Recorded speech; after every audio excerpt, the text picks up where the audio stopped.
that's not going to be your problem. Your problem is going to be when you go all the way back here to Cervantes, Holly, as Jose Medina comes in, Nicholas Hunter's coming on pit road.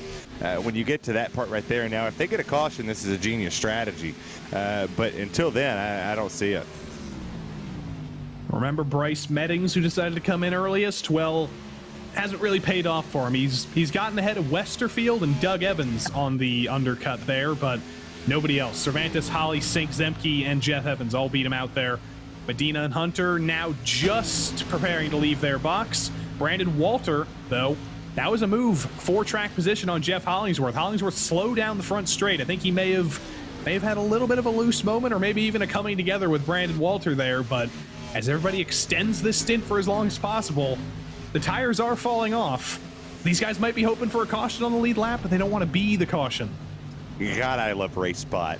You see right here, and this is awesome for the fans at home to see. The people who are watching is the stint cycle. So you see Olivier in the wall. Olivier in the wall. He had a little bit of contact with Jeff Evans, who was trying to get by. No caution again because they're still pointed straight, but Dominic Olivier definitely got a little bit of help into the wall there from the fresher tired entry of Jeff Evans. Yeah, that's tough, but we both called that at the same time. Look at us reading each other's minds. But you go back here to this stint counter. You see 36 laps for Ryan Traver, 42 laps. So if you're Ryan Traver, potentially, because he came down and pitted on that last caution. And I know it sounds crazy. Why not stretch it out? I mean, we're 9 minutes left. You see the difference in tire pace right here. Cervantes just drove clean by, and not too far behind there's Bradley Holly. But if you're a Ryan Traver, they're 43 laps in the stint. I expect to see him pit any time. If you're him, you stay on the racetrack, stretch it out as much as possible. I think the worry for him is that the gap between Traver and Cervantes is only 17 seconds, and he's running about 1.5 seconds a lap slower. So he's at risk of being passed on track before he pits, I think, if my math is somewhat correct there. It depends how long he goes. But Abner and Elliott still extending this for as long as possible. I worry, though, they might stay out here. They're going to come in eventually, but they're only going to have about 8 minutes to drive back through the field. That's only about 15, 16 laps. Is that enough time to make up all the ground they need to make up and then actually make the moves on Cervantes and Holly and Sink and the gang? It's close. I mean, I think we said this last season. The one thing we're never going to do is question Abner or Bradley Holly's strategy. And we questioned it at Vegas, and Abner made us both look stupid. Because he drove through the field with, like, I don't know, 20 laps to go, and just absolutely put on a clinic from like 11th and won the race. So I don't see them going. I don't see them going to 50, and they're getting there. And I mean, look at the gap is starting to come down. It's 26 seconds, and lap time for Cervantes was a 31.5. He's a second, like close to a second and a half on Abner right now. And here comes Adam Zemke to take Abner to Gapplebee's there. You would have seen the effect, but we get to cut back here to Ryan Traver. Interestingly numbered template there, Ryan Traver. That's a whole new thing. You know, NASCAR always talks about the door numbers and whatever else moving them. That's a skirt number. I do like a good painted skirt. But this should be your overall race leader. The moment pit stops finish, I mean, we're lap 48 for the race leader at the moment, which is Abner Acosta, but lap 10 there. So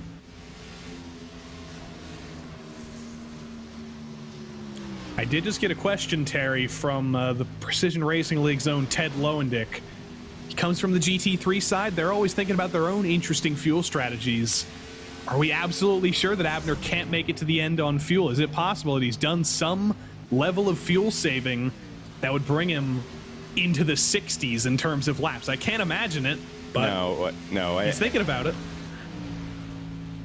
You can think in one hand and do something else in the other. If you're pushing the fuel that far with the pace that he and Elliott White are running, I don't imagine when I go up and down this list that Abner, White, Diaz, Walter, Olivier, Lawrence, Traver, and Kalen and Sumner all had the same idea that they're going to go to the very end. I mean, this is a lot of laps that you're going to lay down on this.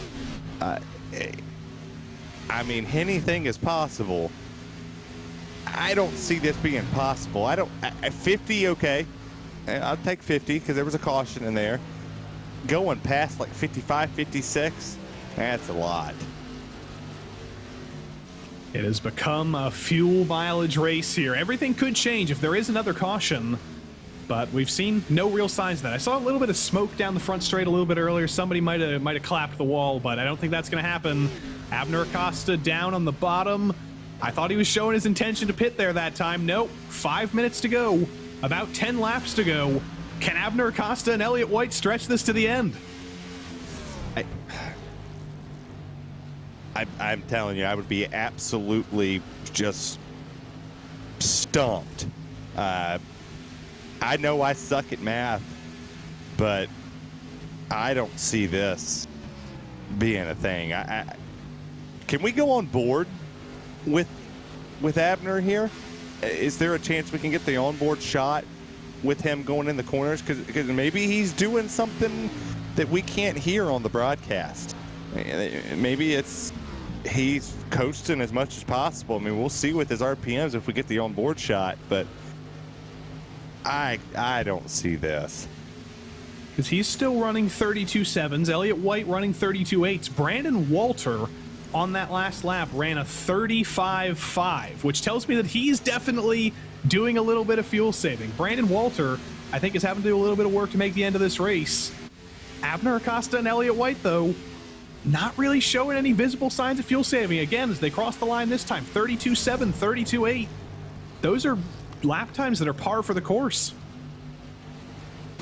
Yeah, I'm just absolutely lost. If they stretch this to the end, I mean, holy cow, they're on lap 53. You got to think that's what they're doing now. It's too late at this point. And remember, this is a timed race. This goes to 50 minutes. There's no chance of a green-white checkered here. The race ends at 50 minutes no matter what.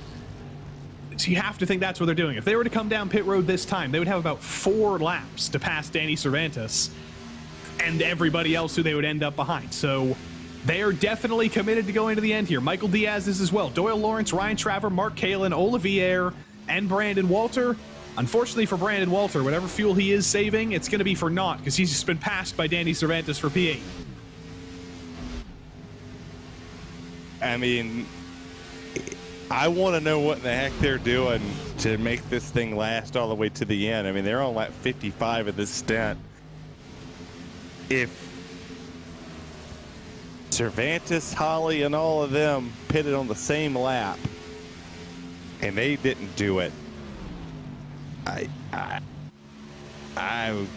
half the field pitted. Well, notice a common bond up on the top 3. Acosta, White, Diaz, all Precision Racing esports drivers. Meanwhile, Cervantes, Holly, Evans, Sink, Westerfield, everybody else down there, or the majority of everybody else down there, all Whataback drivers. So maybe there's a difference in opinion across the two camps. The Whataback drivers say, we're not going to make it to the end on fuel. We're going to pit. Precision Racing Esports, in the meantime, they've got a whole nother idea, and it's going to be embarrassing if they run out of fuel on the final lap. But I have to imagine if all 3 of them are committed to this strategy, I think they might have just pulled a blinder on us. I mean, this will be lap 57 on this strategy, and they're not slowing down.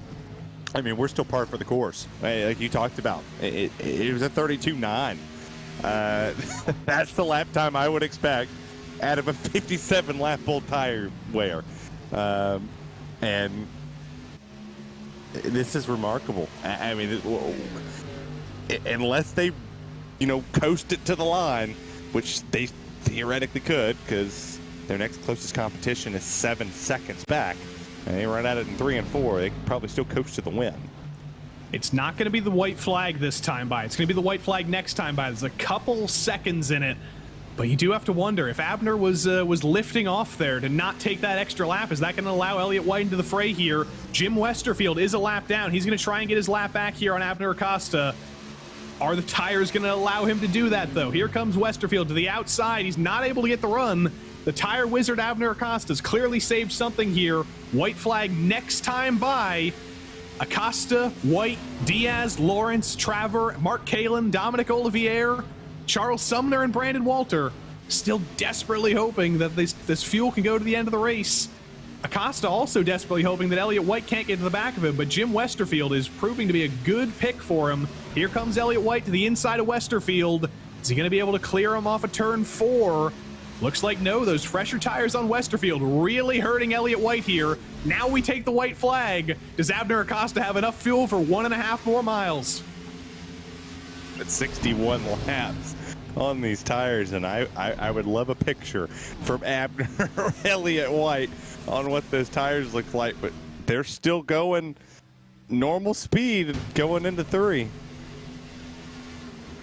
Through 3 and 4 for the final time, Precision Racing Esports has pulled a blinder on the field. Abner Acosta, Elliott White, Michael Diaz, 1, 2, 3, saving fuel to the end. Abner Acosta wins for the 52nd time in the Precision Racing League. I think Mark Kalin was out of fuel. Mark Kalin was on pit road right there, and he's to the box. Either he caught the wall, he was on that fuel strategy as well. And sure enough, he comes down pit road. Acosta, White, and Diaz all made it. Ryan Traver, remember, he was only on 54 laps on that stint because he pitted under one of the cautions. He finishes P5. Brandon Walter had to do some heavy fuel saving to make it to the end, as did Dominic Olivier, as did Doyle Lawrence, as did Charles Sumner. They all lost a ton of spots. They finished behind the drivers who pitted. But for those Precision Racing Esports drivers, I think all 3 of them are gonna have similar answers for us here in the interview. They're not gonna want to reveal all of their secrets because they destroyed the rest of the field. They showed everybody up with that strategy.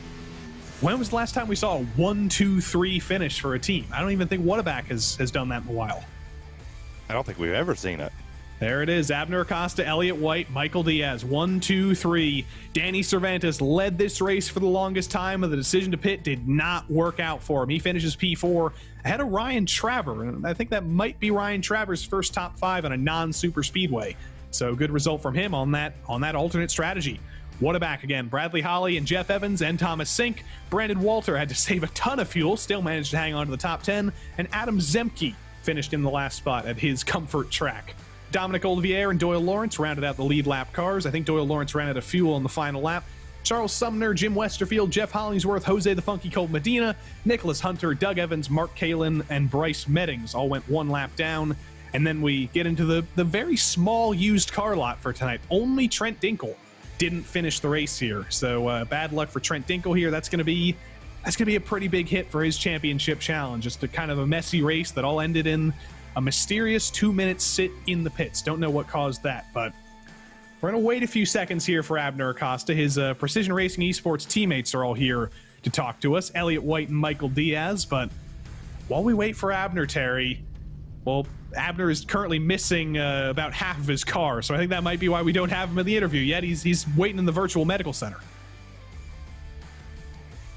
Yeah, I can't believe they 60 laps on fuel and didn't even burp it. Didn't even burp it. While we wait for Abner Acosta, while we wait for his celebrations to be over, we do have Elliott White here, and he gets to talk to Terry. Elliott, how the hell did you go 60 laps? Well, I mean, honestly, I didn't do much fuel saving until I think 3 laps to go. I finally clutched for a couple corners. I'm not really sure why everyone didn't, to be honest. I'm not sure if their fuel calculators were telling them something different, but as soon as the caution came out, I had a feeling we'd be able to make it all the way. I take it all of the Precision Racing League drivers thought the same thing? Yeah, I mean, it's a little bit more of a discussion because of the time, obviously, but yeah, we can still see how many laps are supposed to be in the race. So with that, I mean, we all came to the conclusion that it made more sense to stay out and save fuel. Y'all stooped us. We all thought that y'all were going to have to come down with, not 60 laps on your tires and your fuel. But are you looking forward to Spa next week? I am, actually. I really am. I really enjoy the road racing with the stock cars. I liked it in the college series at the Roval, and I've done it before in PRL, and it's a lot of fun. A lot of what we're doing today, actually, saving the rear tires, so I'm looking forward to it. I enjoyed watching you at the Roval in the college series. It looked like a whole lot more fun from my vantage point than it did from yours. But congratulations here on P2. And I would imagine if you're that confident going to Spa, and we'll be talking to you next week. I sure hope so. Thank you, guys. Appreciate you. Thank you, sir. Elliott White, a two-time winner in the GT3s this season, by the way, so certainly riding on a high here, but even higher right now, we do have his teammate, Abner Acosta, is here. The tire wizard wasn't good enough. Now you got to be the fuel wizard. Hey, that was super close. That was 0.01 gallons at the lot. So why do you think there was such a split in the strategy? All three of you guys at Precision Racing Esports, you all made what ended up being the right decision to the end of the race, but half the field made the opposite decision. It didn't pay off for them. How early did you make that call? So it was kind of late, actually. I thought everybody was going to go for it because it was super close. At least my fuel calculator was telling me I would make it at 0 gallons. And I thought Danny and Brad were just going to keep going. But I guess they didn't want to take... I was much faster in the older tires. So I guess they just decided just to pit as soon as I passed them. So I had not made a decision until then. And once I did like an extra lap, I was just like, whatever. I've never done this on the oval side, so I just went for it. And I guess Elliott and Michael followed, which worked out for us. We got 1, 2, 3. It's gonna be. I feel like we're gonna see more of the same at Spa next week. I guess it is fitting that you guys managed to go 1, 2, 3 because the three drivers who we circled, Elliott White, you, and Michael Diaz, is very, very strong road course racers. Sean Campbell as well, if he's here with us next week. But do you think it's gonna be a similar showing for you guys at Spa? We'll see. I did like 10 laps the day before, and their car feels terrible. So it's definitely a lot different than the next gen and the trucks. I feel like the fix that iRacing didn't even like the wheel is not even correct. I don't know. The car just feels really bad, but we'll see. I mean, I'll definitely put more laps in. I know Elliott, obviously, he's super fast on the road, and Sean, it's faster than anything he does. So we have a lot of road drivers. We got Dominic. So we'll see. It's definitely gonna make it. If it's difficult for the drivers, it might be good for us. Yeah. You guys are definitely gonna have a lot of fun. Don't jinx us, Abner. And we'll see what happens. But congrats on the win this week, and we'll see you for the craziness in Belgium next week. All right, I'll start practicing right now. Thanks, guys. Have a good get out of here. Get in that session. Get some practice in. Abner Acosta, your victor this evening. And now we have, who's next? It's third place, Michael Diaz here, the third of the Precision Racing Esports 1, 2, 3. How is it for you, Michael? We talked to your two teammates. They said, we thought we could go to the end. We might as well go for it. Were you ever questioning the strategy? Well, came kind of late, to be honest. I was just looking forward to saving my tires after the caution. And then we decided, hey, maybe we could get to the end. When I say we, I mean Elliott and I, because Abner, he goes to another Discord, so yeah, I'm gonna call him out on that. Oof. Yeah. Intra-team rivalry. Yeah, screw Abner. I'm sorry, I can't say that. But anyways, you can say whatever. I'm here. Yeah, I'm really happy. I honestly didn't expect to get a podium anytime soon on the oval side. I know a lot of guys are missing tonight, but yeah, I'm really ecstatic for that podium. Can't believe it actually worked. I was nervous like the last 3 laps. I mean, we were pretty nervous too. It was some dicey stuff, but we've talked to both of your teammates about Spa. Might as well talk to you about it as well.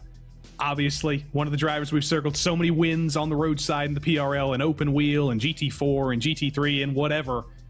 How does the Xfinity car compare to those things on the road course at Spa?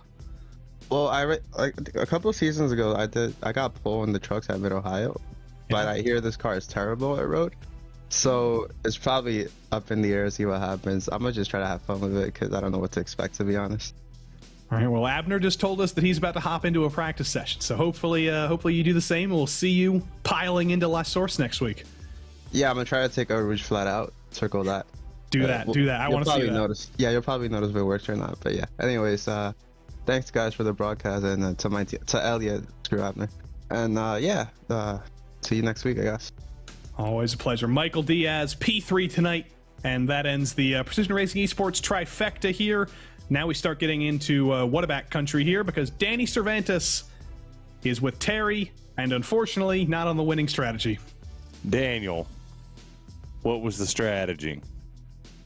Strategy was going to be great if we didn't have that second caution there. I thought if we just had that one caution, everyone had to pit twice. And then even then, I was still 2 laps short of fuel, and even with clutching, I wasn't gaining enough. So I figured I had to take a pit and, just try. Hopefully the front 3 didn't have to pit, didn't save enough either, and they had to pit towards the end. But yeah, I had a really good first run. I was pulling away there till the first caution. And then that second long run, doing pretty good till I burned my stuff up a little bit, trying to save fuel. But yeah, hopefully we'll get them next time. Well, it's Spa next time. So what's your road racing like? Honestly, in official races, my road racing stats are better than ovals, but I don't have enough practice with the track, and with the 24 hours next week, I don't think I'm going to do much practice, so hopefully a top 10 is in the works. Like a big win to you and to me. All right. Thank your peoples. Yeah. Yep. Gotta thank Waterback and all the great guys over there. Helped me improve so much past 2 years. You guys for putting on the great broadcast, and PRL for putting on this great league. Thank you so much. We appreciate that. We try to do good things, Danny. We do it for you. All right. All right, Danny. So congrats on the 4th. Thanks. Danny Cervantes, P4 here. Rapid fire here through the rest of the drivers. Bradley Holly brought it home in P6 here on that Whataback strategy. Did you think it was going to work? When did you realize that, should we have pitted there? Probably about halfway. My stuff was telling me we're going to be 4 or 5 laps short, and to me, saving that much wasn't going to be worth it, and then I was proven wrong today. In general, how's the adjustment been to the Xfinity car? We've seen you do so much in this car, in the Cup Series as well, but it's been a while since we drove these Xfinity cars, and it's been an adjustment for everybody. Oh, it's not too bad. It's just a matter of it's just the same thing as the trucks. It's all about tire management, and the big difference is the horsepower and RPM range to me. And honestly, there's less aero penalties, I guess you could say, when you're behind somebody. So it's there's a bit of an adjustment, and as time goes, the more laps I turn, I feel like the better I'll get. It was very, very exciting stuff here at the end here. Next week, Spa, a whole bunch of other crazy whatever, Monza Oval, Indy Oval, Daytona, crazy stuff for the rest of the season, but we'll see you next week for whatever the heck's going to happen there. Yeah, well, I'll have to see. It'll be fun. Bradley Holly, P6 this evening. A couple of his Whataback teammates coming up. Now Thomas Sink is here. Thomas Sink is with Terry. Thomas Sink, what are you doing? What's up, Terry? How's my man going? Being the guy. And it happens. I have to carry Joey 90% of the time. How were you? Did you have to carry the team tonight? Absolutely not. That's why Jeff, Danny, and Brad are all on that one team up there, and I'm back just kind of sitting, watching, soaking up the information from them, and hoping that I don't die every lap. I like it. What'd the car feel like on the rear? It was loose. I was able to kind of build a little tightness into it, and it ran pretty good. Couldn't really stand anyone getting behind me. But I took a little bit less fuel on that last pit stop. I think it took like 8 some gallons. And it was a little bit better. It was snug going through the corner. But I was just trying so hard to catch up and make up time that I ended up burning them up. And then I let Jeff by. And then that Dominic, whoever he is, he's just in the way most of the time. He slowed me up. Go to Spa next week. Are you gonna win? Absolutely not. All right. Well, Thomas, congratulations on your 8th place finish here tonight. Thank you. Thomas Sink, as we'll call him in Belgium next week. One more driver, of course. Who else can we talk to? Quagmire. Mr. Marcolonius Kalen. Double Mark Kalen at that. Did you run out of fuel in the final lap? Is that what happened? I did. Yep. It was my only option at the time. Bad luck there. Yeah. And, you know, qualifying on the front row, the outside of Trent Dinkle looked so promising. What happened? Well, we had a bad, fast Miracle Flow Mustang tonight. Put it on the outside front row, and just unfortunate to get caught up in an incident there that, you know, completely ruined my race. Got a bunch of right side damage, and it was over from there. Had no top end speed, couldn't keep up in the draft, nothing. So it's just really unfortunate. I hate it for the team and everybody else. So yeah, it just sucks. Seems like every time you have a really good race, something like this happens. I've just been given a message from Terry Radford. It reads, TN versus Kentucky Saturday. I give you 3 words to respond to that. The Vols are going to win. It's 4. Not quite 3 words, but I'll take it. I'll take it. Mark go, Kalen, bad luck here tonight. Showed a ton of speed, but hopefully 2023 season 1 still isn't the Mark Kalen season. Hopefully it turns around. Hopefully some good stuff happens. We'll see Mark Kalen next week at Spa, and we'll see all of you next week at Spa as well, because we've had so much fun at Chicagoland tonight. We had so much fun at Hickory tonight, and next week we trade it for a Formula 1 Grade 1 road course.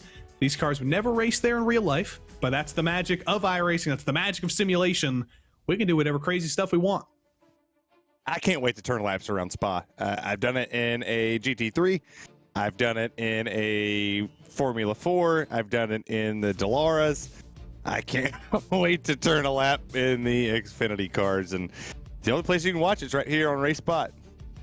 I don't think I've ever finished a PRL race at Spa. I ended up flipping one time. I got disqualified another time, so I think I'm glad I'm in the booth here for that one. But we thank you for joining us here tonight at Chicagoland and Hickory. It was a very, very interesting night, and Gabriel Arengamushtal and Abner Acosta came out on top after all of it. This is not the only night of PRL action every week, by the way. Of course, there's the Wednesday night NASCAR doubleheader. On Thursday nights, we have the IRO4s and the F3 cars. On Sunday nights, we have the PRL NASCAR Cup Series. On Mondays, you've got GR86s and GT4s. On Tuesdays, you've got the GT3 doubleheaders, and that makes it 5 nights a week of Precision Racing League action here on RaceSpotTV. We hope you'll be able to join us for any and all of them. We'll see you next week or whenever we see you. But for now, I've been Joey Tebbin. Terry Radford has been Terry Radford. Our producer has been Josh Lee.